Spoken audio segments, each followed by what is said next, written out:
من قرأ الفاتحة بسم الله الرحمن الرحيم.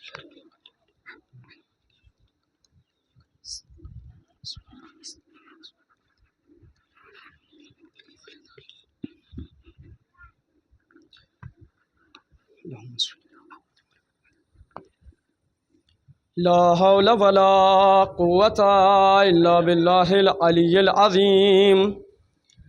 أعوذ بالله من الشيطان الرجيم. بسم الله الرحمن الرحيم. الحمد لله رب العالمين. الصلاة والسلام على سيد المرسلين وخاتم النبيين المكي المدني القرشي الهاشمي المولانا ومولى الثقلين جد الحسن والحسين بالقاسم محمد ولعنة الله على أعدائهم وظالمهم وغاصبهم ومنكر فضائلهم ومصائبهم أجمعين. أما بعد، فقال الله تعالى في القرآن المجيد: بسم الله الرحمن الرحيم. إنك لعلى خلق عظيم. درود پڑھ محمد و آل محمد پر. گزارش ایک مرتبہ سورہ حمد اور 3 مرتبہ سورہ اخلاص کی تلاوت فرما کر مرحوم ابرار حسین ولد احسان حسین ابن رضا حسین کی روح کو بخش دیجیے.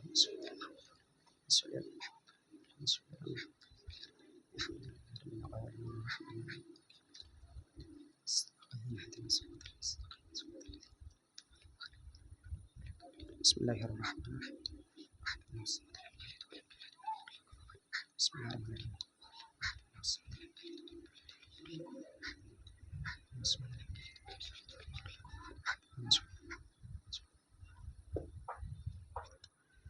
بابا سے بلند صلوات پڑھیں محمد و آل محمد پر. آپ لوگ آگے چلیں، آگے جنگ ہے. درود پڑھیں محمد و آل محمد پر.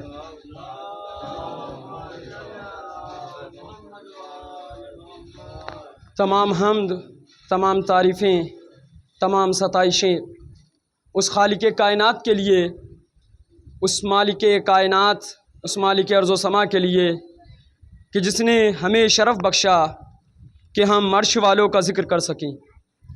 عزیزان محترم، یہ مجلسوں تک آنا، یہ ذکر اہل بیت کرنا، یہ شرف ہے. عزیزان محترم، اللہ نے 1,24,000 انبیاء کو ہماری ہدایت کے لیے بھیجا. خدا نے ایک قانون بنایا، ایک قاعدہ بنایا کہ ہم انسان کی ضرورتوں کو پہلے خلق کریں گے اور انسان کو بعد میں خلق کریں گے. یعنی پانی کو پہلے خلق کریں گے، پیاس کو بعد میں خلق کریں گے. غذا کو پہلے خلق کریں گے، بھوکے کو بعد میں خلق کریں گے. سوال کے جواب بتانے والے کو پہلے خلق کریں گے اور سوال پوچھنے والے کو بعد میں خلق کریں گے. یعنی رہبروں کو پہلے خلق کریں گے اور راستہ پوچھنے والوں کو بعد میں خلق کریں گے. یعنی راستے پر چلنے والوں کو بعد میں خلق کریں گے، راستے کو پہلے خلق کریں گے. تو اللہ نے انسان کی ضرورتوں کا اس قدر خیال رکھا کہ پہلے پانی کو خلق کیا، پھر پیاس کو خلق کیا، پہلے غذا کو خلق کیا، پھر بھوک کو خلق کیا. یعنی انسان کی تمام ضرورتوں کو پہلے خلق کیا اور پھر ضرورت مند کو خلق کیا. تو کیا خدا انسان کی جسمانی ضرورتوں کا خیال رکھے اور جسمانیت کو اور روحانیت کو فراموش کر دے؟ ایسا نہیں ہے. جہاں اللہ نے ہماری جسمانی ضرورتوں کا خیال رکھا، وہیں روحانی ضرورتوں کا بھی خیال رکھا. اور 1,24,000 انبیاء کو یکے بعد دیگر بھیج کر لوگوں کی ہدایت کی، تاکہ کوئی انسان یہ نہ کہہ سکے کہ معبود ہم تک ہدایت نہیں پہنچی. یہ جو علماء آج بیان کرتے ہیں، دیتے ہیں، اسپیچ دیتے ہیں، لیکچر دیتے ہیں، یہ جو بیان دیتے ہیں، یہ اللہ کا حکم ہے کہ لوگوں تک حق تم تک آ گیا، تم لوگوں تک پہنچا دو. تو عزیزان محترم، یہ مجلسیں، یہ ذکر حسین، یہ ذکر اہل بیت، یہ ایک درس گاہ ہے. یہاں سے انسان کو درس لینا چاہیے.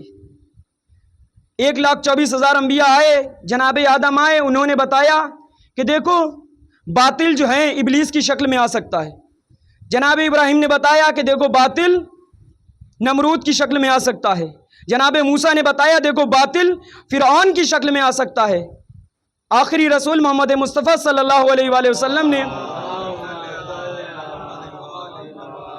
نے بتایا کہ دیکھو باطل ابو جہل اور ابو لہب کی شکل میں آ سکتا ہے، مولا علی نے بتایا کہ دیکھو باطل خارجیت کی شکل میں آ سکتا ہے، لیکن لاکھوں سلام ہو حسین ابن علی پر جنہوں نے ہمیں بتایا کہ دیکھو باطل نماز پڑھتے ہوئے بھی آ سکتا ہے، باطل روزے رکھ کے بھی آ سکتا ہے، باطل حج کر کے بھی آ سکتا ہے، باطل زکوٰۃ دے کر بھی آ سکتا ہے۔ اب تمہیں ضروری ہے کہ تم پہچانو کہ باطل کون ہے اور حق کون ہے۔ یہ جو آج دنیا ذکر حسین کے پیچھے پڑی ہوئی ہے، ذکر حسین کو مٹا رہی، اس کا مقصد کیا ہے؟ یہ ہمیں سمجھنا پڑے گا کہ دنیا کا کوشچن ہوتا رہتا ہے کہ بلا یہ ذکر حسین سے فائدہ کیا ہے؟ عزیزان محترم، دنیا کیوں مٹا رہی ہے ذکر حسین کو؟ کیونکہ ذکر حسین امتیاز کرتا ہے، بتاتا ہے کہ حق کون ہے اور باطل کون ہے۔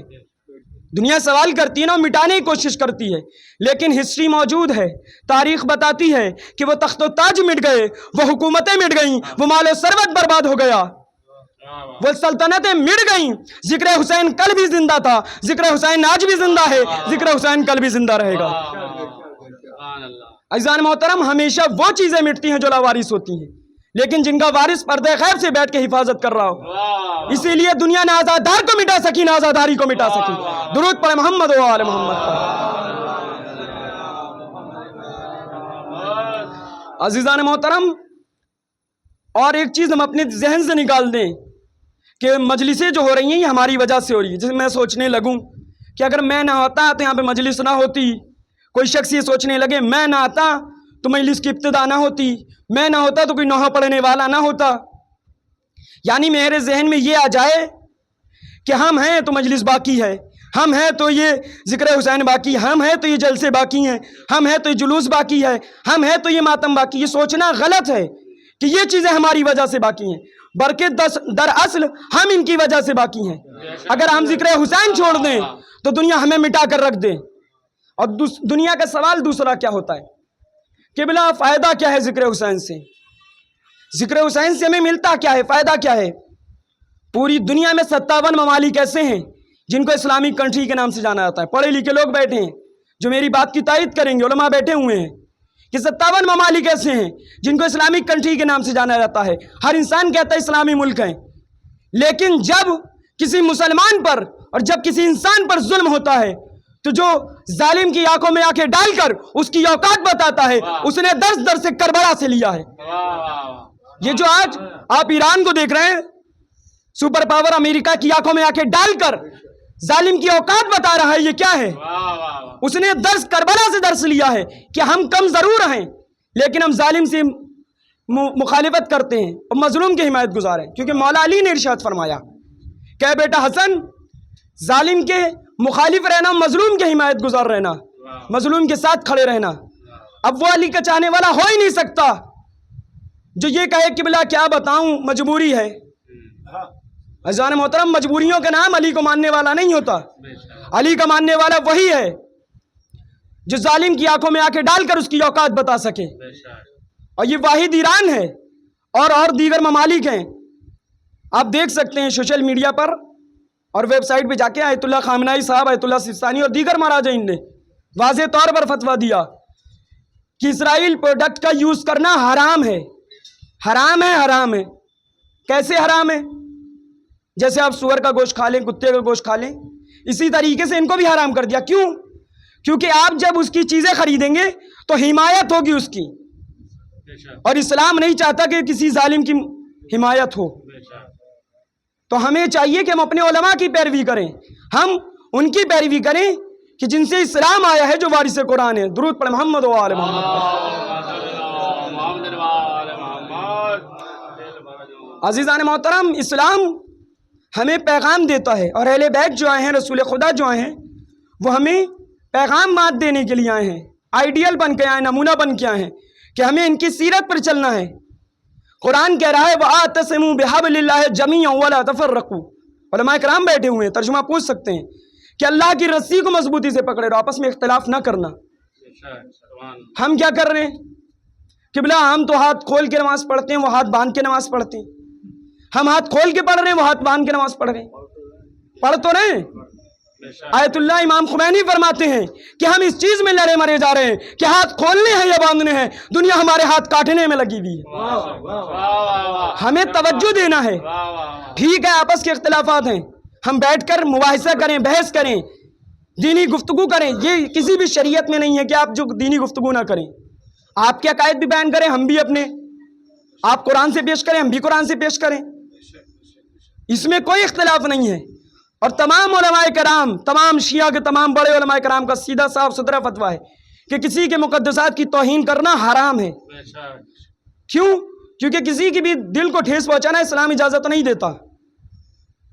اب عزیزان محترم، کسی کے مقدسات کی توہین کرنا حرام سے مراد یہ نہیں ہے کہ آپ ہسٹری نہ بیان کریں، آپ تاریخ کو پڑھنا چھوڑ دیں. نہیں، تاریخ بیان کریں، لیکن ایک حد میں رہ کے، ایک حد کے دائرے میں رہ کے آپ تاریخ بیان کریں کہ تاریخ میں ایسا ایسا ہوا، پھر انہی تاریخ کی وجہ سے انسان حق اور باطل کا امتیاز کر سکے. ہمیں فساد نہیں، ہمیں اتحاد قائم کرنا ہے. مگر کچھ لوگ کہتے ہیں اختلاف امتی رحمت، امت کا اختلاف رحمت ہے. تو عزیزان محترم، یہ صرف اور صرف عوام کو بے وقوف بنایا جا رہا ہے. علماء اس چیز کو سمجھتے ہیں. علماء کا فریضہ ہے کہ وہ امت کے اندر سے اختلافات کو ختم کریں اور ایک پلیٹ فارم پر جمع ہو جائیں. اسلام ہمارا مقصد ہونا چاہیے، اللہ ہمارا مقصد ہونا چاہیے، رسول ہمارا مقصد ہونا چاہیے. کہ رسول نے جو کیا، وہ رسول کہ جس کو کہنے پہ ہم نے اللہ کو ایک مان لیا، وہ رسول جس کے کہنے پہ ہم نے 1,24,000 انبیاء کو مان لیا، وہ رسول جس کے کہنے پہ ہم نے جنت کو مانا، وہ رسول جس کے کہنے پہ ہم نے دوزخ کو مانا، وہ رسول جس کے کہنے پہ ہم نے برزخ کو مانا. یعنی تمام چیزیں رسول کے کہنے پہ مان لی، لیکن وہی رسول کہہ رہے اتحاد سے رہو، لیکن ہم نہیں مان رہے. ہم اپنی گردنمی پہ بیٹھے ہوئے ہیں. کیوں؟ کیونکہ ہماری روٹیاں اسی سے سیکھ رہی ہیں، ہمارا کام اسی سے چل رہا ہے کہ امت میں اختلاف کریں، 4 آدمی ہماری طرف ہو، 4 آدمی ان کی طرف. عزیزان محترم، امام حسین کا ذکر اسی لیے کسی نے کیا خوب کہا ہے کہ در حسین پہ ملتے ہیں خیال کے لوگ، یہ اتحاد کا مرکز ہے آدمی کے لیے. درود پڑھ محمد و آل محمد پر. یا علی یا علی اللہم صلی علی. عزیزان محترم، ذکر حسین کے لیے یہ شرط نہیں ہے کہ انسان شیعہ ہو. ذکر حسین کے لیے شرط نہیں ہے کہ انسان سنی ہو، انسان بریلوی ہو، انسان دیوبندی ہو، انسان حنبلی ہو، مالکی ہو، شافعی ہو. ذکر حسین کے لیے جو شرط ہے، وہ شرط اول یہ ہے کہ انسان ہو. اگر آپ کے اندر انسانیت پائی جاتی ہے تو آپ ذکر حسین کریں گے. امام حسین نے جو کربلا کے میدان میں قربانیاں دی ہیں، وہ انسانیت کی بقا کے لیے دی ہیں. امت مسلمہ میں کوئی یہ نہیں کہہ سکتا کہ رسول نے جو امام حسین نے جو قربانیاں دی وہ صرف اسلام کو بچانے کے لیے دی، وہ صرف شیعوں کے لیے دی، وہ صرف سنیوں کے لیے دی. ایسا نہیں ہے. امام حسین نے قربانی جو دی وہ انسانیت کے لیے دی. تو انسانیت پر ضروری ہے کہ وہ ذکر حسین کرے اور دنیا کے اندر حق اور باطل کے امتیاز کو بتائے کہ حق یہ ہے، باطل یہ ہے. ہمارے لیے جو نمونے عمل ہیں، آئیڈیل جو ہیں، وہ رسول ہیں اور وارث رسول ہیں، قرآن ہے اور وارث قرآن ہے. ہم قرآن سے لیں گے، نہ کہ کسی انسان سے لے لیں گے جس کو کچھ نہیں پتا، جس کو عربی پڑھنے کی تمیز نہیں ہے، جس کو اردو پڑھنے کی تمیز نہیں. وہ آج امت کے اندر بتا رہا ہے کہ یہ چیز صحیح نہیں، یہ چیز غلط ہے. ان مولوی نے یہ غلط پڑھ دیا، اس عالم دین نے یہ فتویٰ غلط دے دیا، اس مجتہد نے یہ غلط بتا دیا. آپ ایک حدیث پڑھ کے، آپ ایک روایت پڑھ کے اپنے آپ کو عالم دین سمجھنے لگے. آپ علماء سے پوچھئے کہ ایک حدیث کے پیچھے جتنے راوی ہوتے ہیں ان سب کو کھنگالا جاتا ہے. ان کا تعلق کہاں سے تھا؟ یہ صادق تھے یا کاذب تھے؟ یہ کہاں سے آئے؟ کہیں ایسا تو نہیں بکاؤ تھے، بک گئے؟ تو آپ بالکل بغیر سوچے آپ نے دوسری کوئی حدیث پڑھ لی، پتہ نہیں اس کا راوی کون ہے، روایت کہاں ہے، کتاب معتبر بھی ہے نہیں ہے. آپ نے ڈائریکٹ ایک عالم دین پہ انگلی اٹھا دی جس نے پوری زندگی اسلام کے لیے وقف کر دی، جس نے پوری زندگی امت کے لیے وقف کر دی کہ امت کی اصلاح ہو جائے. امت کیا کرتی ہے؟ ذرا سا بھی اس نے کوئی بھی بیان دیا، اب اس کے مخالف میں ایک بھی حدیث مل گئی، اسے صحیح غلط سے مطلب ہی نہیں ہے، اس نے علماء کے اوپر انگلی اٹھا دی. ہم یقیناً پڑھیں، ہم جتنے بھی علماء بیان کرتے ہیں عالم دین، میں تو ایک طالب علم ہوں، میری کوئی اوقات نہیں ہے، جتنے بھی علماء بیان کرتے ہیں ان کے بیانات سنیں، اس کے بعد جانبت کتابوں کا مطالعہ کریں، ہسٹری کا مطالعہ کریں. ہم خود اپنے اوپر کانفیڈنس رکھیں. یہ نہیں کہ ہم نے جو کہہ دیا وہ پتھر کی لکیر، ایسا نہیں. ہم نے جو پڑھا اس کی ریسرچ کریں، پھر آپ کہیں ہاں مولوی صاحب نے بات درست کہی. ہم آنکھیں بند کر کے ان پر یقین نہ کر لیں، نہ جانے کون کس بھیس میں آیا ہو، کیونکہ یہ لباس، یہ عمامہ دکانوں پہ ملتا ہے، کردار اور یہ اخلاق دکانوں پہ نہیں ملتا. تو ہمیں کردار دیکھنا ہے، اخلاق دیکھنا ہے، نہ کہ لباس دیکھنا ہے. جو امت میں اختلافات ہو گئے وہ لباس دیکھنے کی وجہ سے ہو گئے۔ یہودی اور عیسائیوں کی کیا سازش تھی کہ مسلمان آپس میں مل کے نہ رہیں، اگر مل کے رہیں گے تو ہماری کام نہیں چل پائے گا، تو انہوں نے اسلام اور مسلمانوں کے اندر اختلافات ڈال دیے کہ تم سنی ہو، تم شیعہ ہو، تم ان کو مانتے ہو، وہ ان کو مانتے ہیں۔ یہ اختلافات ڈالے گئے تاکہ امت مل کے نہ رہے۔ عزیزان محترم، ہمیں دور حاضر کو دیکھنا ہے کہ ہمارے علماء کیا کہہ رہے ہیں کہ ہمیں مل کر رہنا ہے، ہمیں علمی مباحثے کرنے، علمی گفتگو کرنی ہے، بیٹھنا ہے، پوچھنا ہے علماء سے کہ قبلہ اس مسئلے میں آپ کی کیا رائے ہے، قبلہ اس مسئلے میں کیا حدیث ہے، لیکن علماء سے دوری نہیں کرنی ہے، کیونکہ وہ قوم جاہل ہو جاتی ہے جو علماء سے دور ہو جائے، وہ قوم جہالت کی وادیوں میں چلی جاتی ہے جو علم سے دور ہو جائے، کیونکہ علم روشنی ہے، علم نور ہے، اور نور تاریکی کو ختم کرتا ہے، تو علم سے وہی دور جائے گا جو جاہل ہوگا، جو ظالم ہوگا۔ آج انسان کیوں ذکر حسین کا مخالف ہے؟ صرف اس لیے کہ ذکر حسین امتیاز کرتا ہے حق اور باطل میں۔ اگر ہم حق اور باطل میں امتیاز کر سکتے ہیں تو ہم حسینی ہیں۔ درود پڑھیں محمد و آل محمد۔ عزیزان محترم، خدا بند متعال قرآن مجید میں کہہ رہا ہے کہ انکا لعلی خلق عظیم، اے رسول ہم نے آپ کو خلق عظیم پر فائز کیا، آپ کا اخلاق دنیا کے لیے آئیڈیل ہے، دنیا کے لیے نمونہ ہے، دنیا آپ کی سیرت پر چل کر کامیاب ہو سکتی ہے۔ تو عزیزان محترم، رسول کا کردار کیا ہے اور ہمارا کردار کیا ہے، ہمیں یہ دیکھنا ہوگا۔ کہیں ایسا تو نہیں کہ ہم نام کے مسلمان ہوں اور کردار کے نہ ہوں۔ رسول کا کردار یہ ہے کہ رسول نے جب مکے کو الوداع کہا، رسول پہ جب مکے پہ ظلم ہوا، ستم ہوئے، تو رسول نے مکے کو الوداع کہا۔ جناب ابو طالب اور جناب خدیجہ کی وفات کے بعد جناب ابو طالب کو جب مکے میں نہیں رہنے دیا گیا جناب رسول خدا کو، تو رسول خدا مدینے میں آئے۔ اب مکے کے کیا حالات ہوئے؟ رحمت للعالمین مکے کو چھوڑ کر مدینے چلے گئے۔ اب مکے کے حالات بگڑے، مکے میں قحط سالی آ گئی، اب پانی نہیں برس رہا ہے، کاروبار نہیں ہو رہا ہے، گندم نہیں نکل رہا ہے، کھیتی نہیں چل رہی، کیا جائے؟ تو کفار مشرکین نے آپس میں مشورہ کیا کہ بھائی کیا جائے؟ تو ان میں سے ایک نے کہا کہ رسول رحمت للعالمین تھے، وہ چلے گئے اس لیے رحمتیں ختم ہو گئی، اب کیا جائے؟ تو کہنے لگے ہم تو رسول کے سب سے بڑے دشمن ہیں، ہم تو رسول کی جان کے دشمن ہیں، ہم سے بڑا کوئی دشمن نہیں ہے۔ تو ان میں سے ایک نے جواب دیا کہ ہم رسول کے دشمن ہیں، رسول ہمارے دشمن نہیں ہیں، ہم رسول کے قتل کا منصوبہ لگاتے ہیں، رسول ہمارے لیے کوئی بدگمانی نہیں کرتے ہیں، ہم اگر رسول کے پاس جائیں گے تو رسول یقیناً ہمارے لیے دعا کریں گے۔ اب وہ اپنے گھر سے نکلے اجازت لے کر، اپنے لوگوں سے رسول کے پاس آئے، کہا یا نبی اللہ، اب لوگ جو تھے بیٹھے تھے رسول کے پاس، سوچنے لگے کہ رسول کہاں ان کے لیے دعا کریں گے، انہوں نے اتنی اذیتیں دیں رسول کو، رسول مکہ چھوڑ کے مدینے آ گئے، ہجرت کر لی۔ اب کیا دیکھا کہ رسول کے پاس آیا، رسول سے گزارش کی، رسول نے دست دعا بلند کی، معبود یہ بھی تیرے بندے ہیں، ان پر رحم نازل کر، ان پر برکتیں نازل کر۔ اب جب اٹھ کے چلا گیا تو نبی سے سوال کر، یا نبی اللہ یہ کیا، آپ نے اس کے لیے دعا کر دی؟ نبی نے کہا یہی تم میں اور مجھ میں فرق ہے، میں اپنے دشمن کے لیے بد دعا نہیں کرتا، وہ بھلے ہی مشرک ہے، کافر ہے، لیکن انسان تو ہے، بھلے مکے میں کچھ لوگ غلط ہے، پورا مکہ ہی تھوڑی نہ غلط تھا، کچھ تو درست ہوں گے، تو رسول نے ان کو دیکھتے ہوئے ان کے لیے دعا کی اور دنیا کو پیغام دیا کہ دیکھو جو اسلام پہنچا ہے وہ اخلاق کے ذریعے سے پہنچا ہے۔ عزیزان محترم، ہمیں اخلاق پیش کرنا ہے، اس قدر اخلاق پیش کریں کہ دنیا کہے ہاں یہ رسول کے ماننے والے، ہاں یہ علی کے ماننے والے ہیں، ہاں یہ امام حسین کے ماننے والے ہیں۔ دنیا دیکھنے کے بعد یہ نہ کہے یہ خود آپس میں کٹے مرے جا رہی ہیں، ہمیں کیا سکھائیں گے، یہ آپس میں خود لڑ مر رہے ہیں، یہ ہم کو کیا بتائیں گے۔ تو ہمیں مل کے چلنا ہے، اگر ہم دونوں مل کے چلیں گے تو ایک بہترین نمونہ عمل بن جائیں گے دنیا کے لیے، اور کوئی کائنات میں ایسا بشر نہیں ہوگا جو ہمیں ہرا سکے۔ عزیزان محترم، ہمیں دیکھنا ہے کہ ہمارا کردار کیسا ہے۔ درود پڑھے محمد و آل محمد۔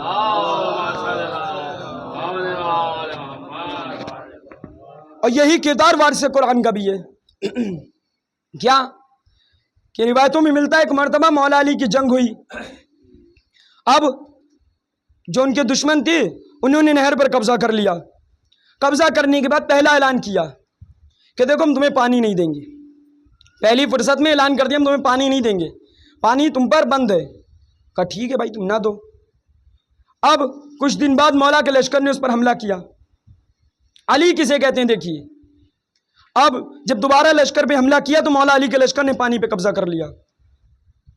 اب اس کے پاس جو مولا کے مخالف میں تھا، اس کے پاس اس کا چاہنے والا آیا، کہا قبلہ اگر علی کے لشکر نے 3 دن پانی بند رکھا تو ہماری فوج یوں ہی مر جائے گی، جنگ کرنے کی ضرورت ہی نہیں ہے۔ ادھر مولا کے پاس مولا کا چاہنے والا آیا، جیسے اس کے پاس آئے اس سے کہا، اور مولا کے پاس مولا کا چاہنے والا آیا، مولا نے کہا یہ علی کے اصول اور قوانین کے خلاف ہے کہ علی پیاسے کو پانی نہ دے، علی بھوکے کو کھانا نہ دے، علی برہنہ کو ردا نہ دے، پانی بند نہیں ہوگا۔ یعنی علی کہتے اس کو ہیں جو اپنے اصولوں پر، اپنے قوانین پر، اپنے عقائد پر کبھی کمپرومائز نہیں کرتے، جو انہوں نے قاعدے بنائے ہیں، قانون بنائے ہیں کہ اگر سائل ہے تو اس کے سوال کا جواب دیا جائے۔ اب ادھر علی کے مخالف کے پاس اس کا چاہنے والا آیا، کہے حضور اے قبلہ علی کے لشکر نے پانی پہ قبضہ کر لیا ہے، اگر 3-4 دن پانی بند رہا تو ہم مر جائیں گے۔ اس نے کہا لگ رہا ہے تم نے علی کو پہچانا ہی نہیں ہے، تم نے علی کو پہچانا ہی نہیں ہے۔ علی وہ ہے جو کبھی پیاسے کو پانی نہ دے، ہو ہی نہیں سکتا۔ علی بھوکے کو غذا نہ دے، ہو ہی نہیں سکتا۔ یہ علی کے عقائد اور اصولوں کے خلاف ہے۔ درود پڑھے محمد و آل محمد۔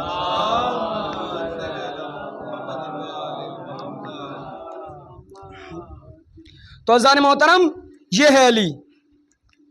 علی اس شخصیت کو کہتے ہیں کہ جنہوں نے کائنات کو پیغام دیا کہ دیکھو بھوکا کوئی بھی ہو، مظلوم کوئی بھی ہو، برہنہ کوئی بھی ہو، اس سے یہ نہ پوچھنا تم کون سے مذہب سے، کون سے فرقے سے تعلق رکھتے ہو۔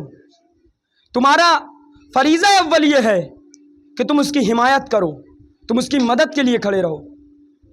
مولا علی نے جب اپنے بیٹے حسن سے وصیت کی تھی آخری وقت میں، تو ایک وصیت یہ بھی تھی، بیٹا ظالم کے مخالف رہنا، مظلوم کے ساتھ رہنا۔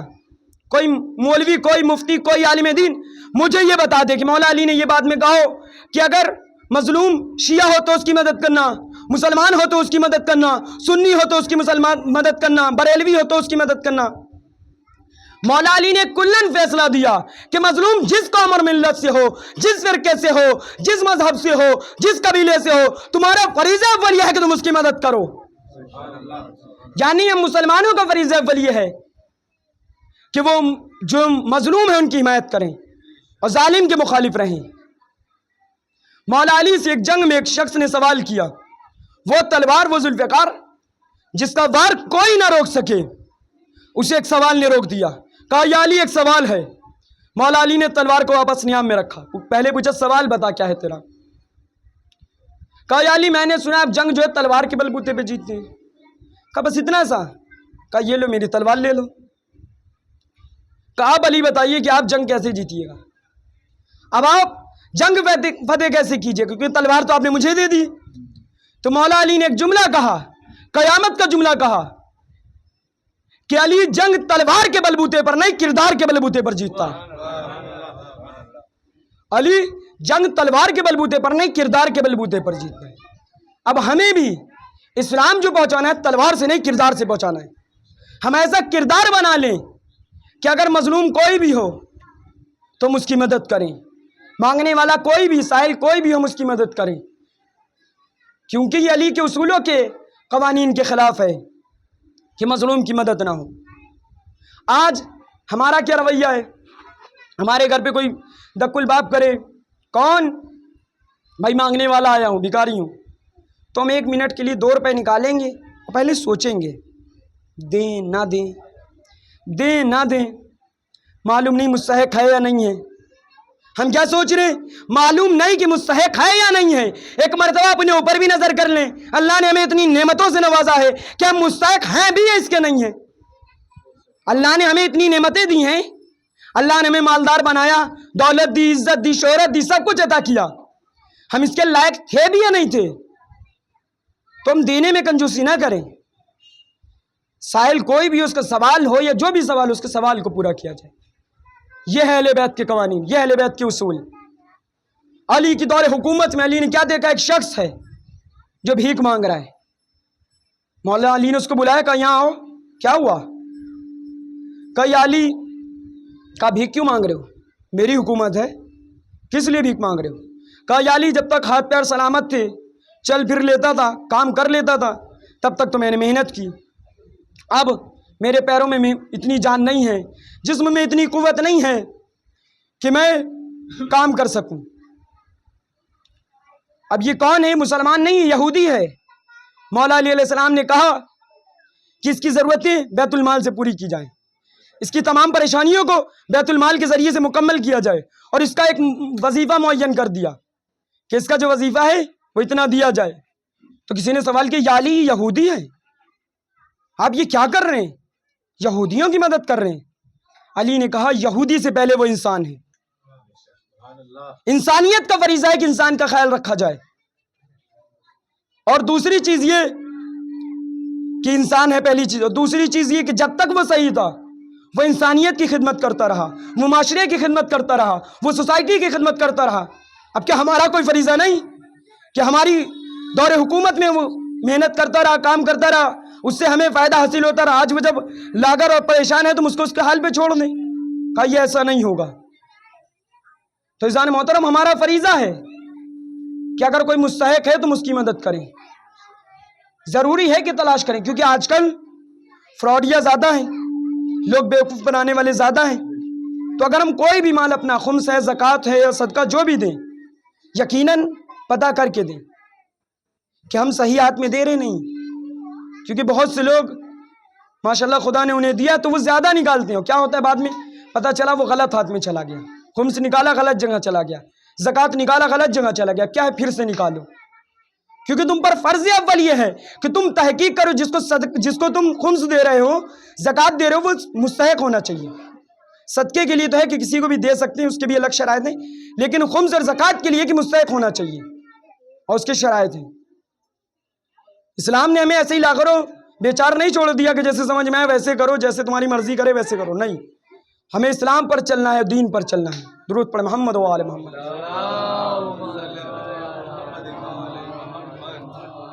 عزیزان محترم، اخلاق رسول یہ ہے کہ ایک شخص عبداللہ ابن ابی، جس کو مورخین نے منافق لکھا، کہ رسول کی خدمت میں کہا یا نبی اللہ آپ سب کی دعوت ہے، ہمارے گھر پہ تشریف لائیے گا۔ رسول اور صحابہ کرام کی اور مولا علی کی دعوت کی۔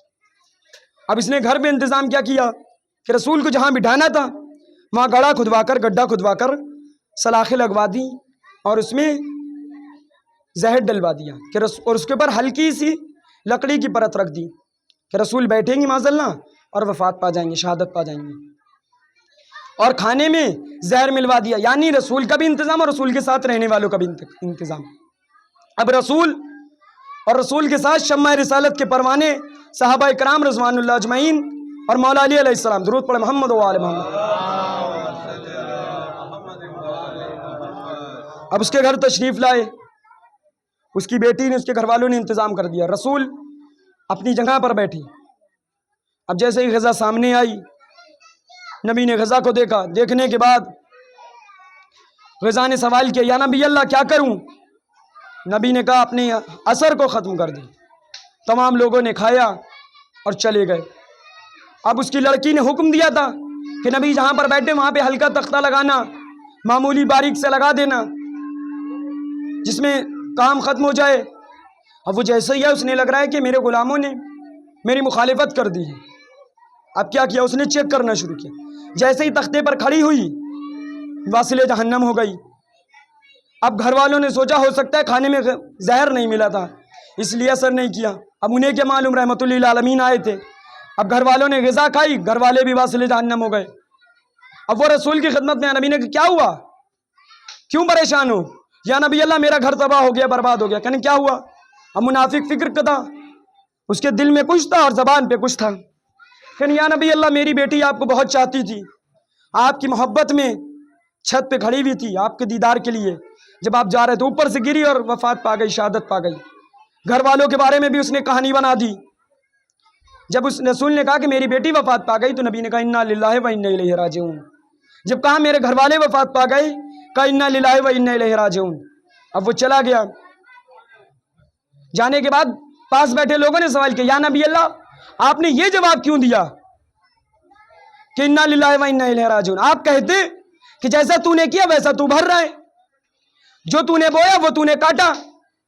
تو نبی نے کہا یہ تجھ میں اور مجھ میں فرق ہے کہ میں اپنے دشمن کو بھی شرمسار نہیں کرنا چاہتا، میں اپنے دشمن کو بھی اپنے سامنے شرمندہ نہیں ہونا دیکھنا چاہتا، اور ہم کیا کرتے ہیں؟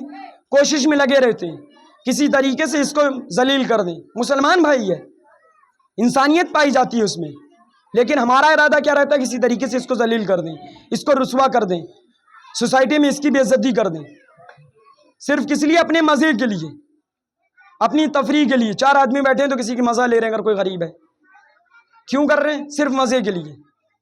اسلام نے اس سے سخت ممانعت کی ہے۔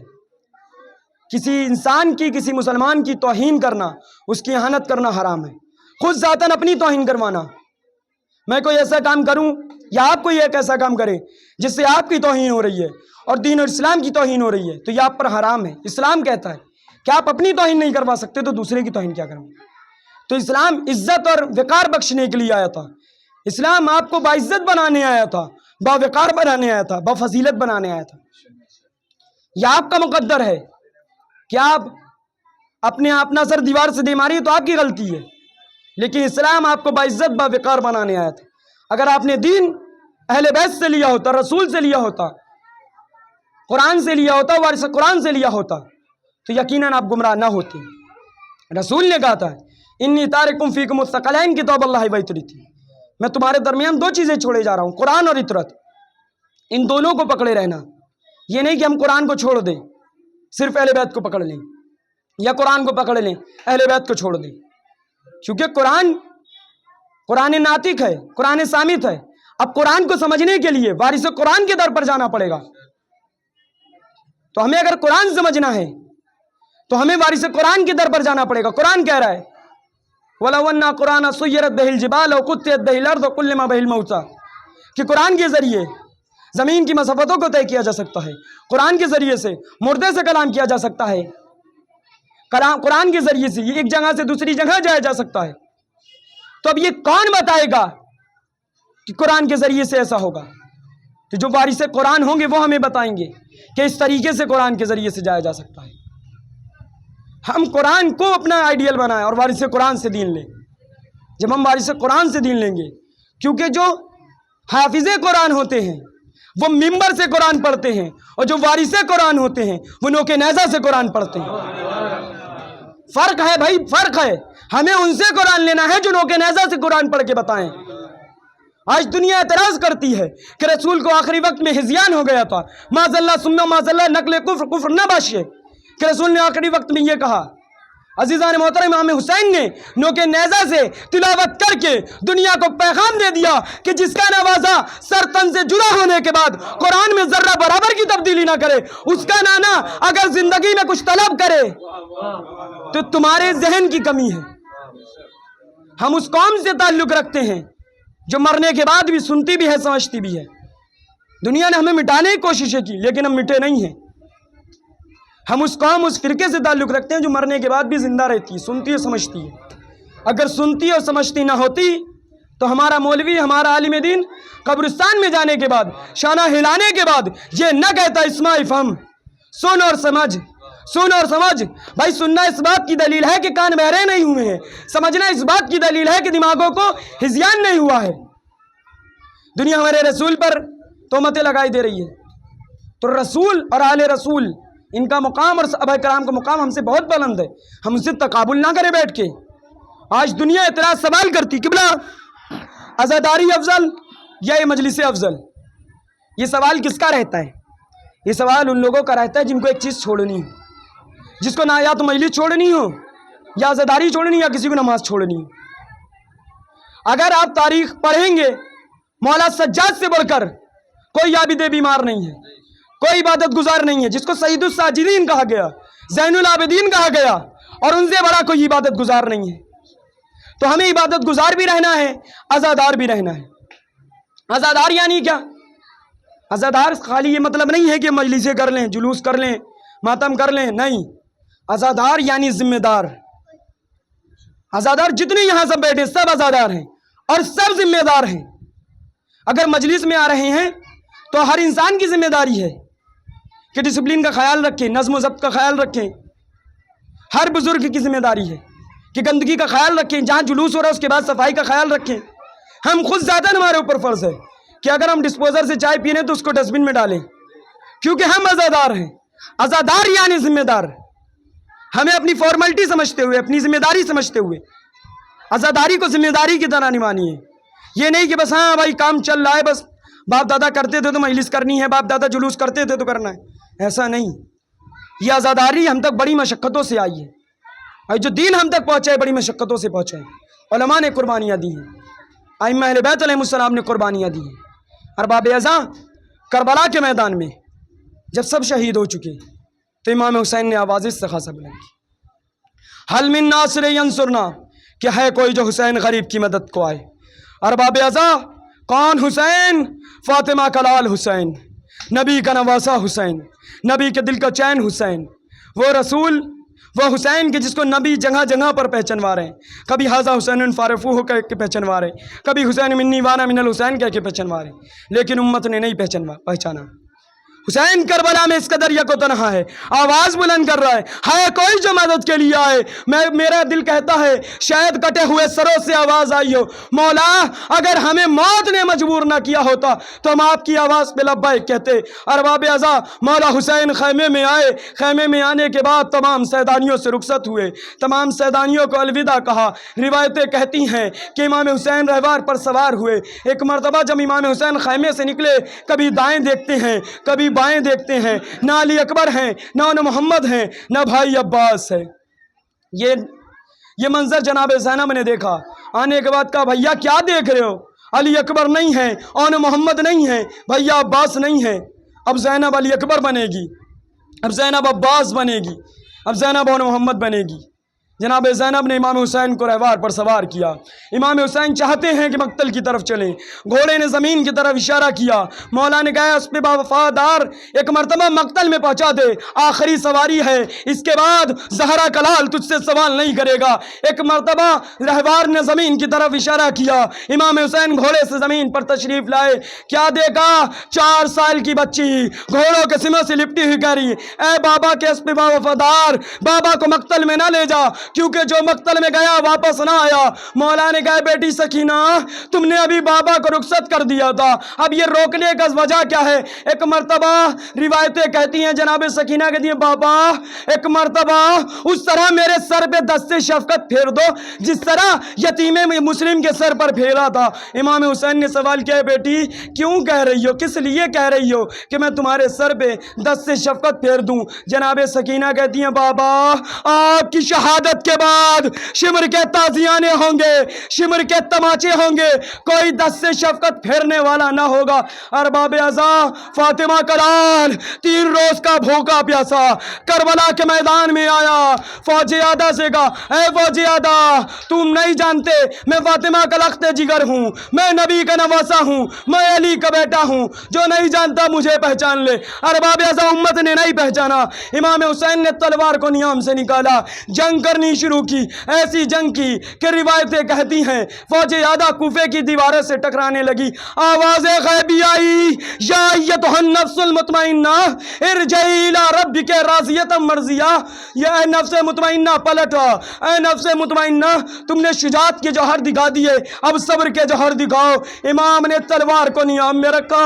روایتیں کہتی ہیں کہ اب جس کے پاس بھاگی ہوئی فوجیں سمٹی، کسی نے نیزہ مارا، کسی نے خنجر مارا، کسی نے تلوار مارا، کسی جس کے پاس کچھ نہ تھا اپنی جھولی میں کربلا کی گرم ریت فاطمہ کے لخت جگر پر مارنا شروع کی۔ ارباب ازاں امام حسین کو جناب زینب کا اتنا خیال تھا کہ امام حسین جس جگہ پہ گھوڑے سے زمین پر تشریف لائے وہ ایسا نشیب تھا کہ جناب زینب دیکھنے نہ پائیں کہ میرا ماجایا کیسے قتل ہو رہا ہے۔ ایک مرتبہ شمر ملون آگے بڑھا، روایتیں کہتی ہیں شمر ملون نے پہلے خنجر کو کند کیا. آگے بڑھنے کے بعد امام مظلوم کے بالوں میں اپنے ہاتھ کو ڈالا. روایتیں کہتی ہیں جہاں فاطمہ کا لخت جگر گھوڑے سے زمین پر تشریف لایا تھا وہ فرات کا وہ مقام ہے جہاں آج مقام امام زمانہ ہے، اور قتل گاہ جو ہے وہ تقریباً آدھا کلومیٹر کا راستہ ہے. شمر ملعون آگے بڑھا، حسین کے بالوں میں ہاتھ کو ڈالا، امام حسین کو کھینچتا ہوا قتل گاہ تک لایا. لانے کے بعد شمر ملعون نے خند خنجر چلانا شروع کیا. امام حسین نے آواز دی، اے نانا مدد کو آئیے، اے نانا. ایک مرتبہ جب شمر ملعون کا خند خنجر چلا، منادی نے ندا دی، الا قتل الحسین بکربلا، الا ذبح الحسین بکربلا. حسین کربلا میں شہید ہو گئے، حسین کربلا میں قتل ہو گئے. انا للہ و انا الیہ راجعون وسیعلم الذین ظلموا ایام القلب ينقلبون. معبود تجھے واسطہ محمد و آل محمد کا ہم تمام حضرات کی اس عبادت قلیلہ کو قبول فرما. معبود تجھے واسطہ محمد و آل محمد کا غزہ اور فلسطین کی مدد فرما. معبود تجھے واسطہ محمد و آل محمد کا اسلام کے مخالف امریکہ اور اسرائیل کو نیست و نابود فرما. معبود تجھے واسطہ محمد و آل محمد کا امت مسلمہ جہاں کہیں بھی ہے ان کی جان مال عزت آبرو کی حفاظت فرما. معبود تجھے واسطہ محمد و آل محمد کا تمام علماء مجتہدین ذاکرین خطبہ طلاب کی جان مال عزت آبرو کی حفاظت فرما. معبود تجھے واسطہ محمد و آل محمد کا حاضرین میں جو پریشان حال ہیں ان کی پریشانیوں کو دور فرما.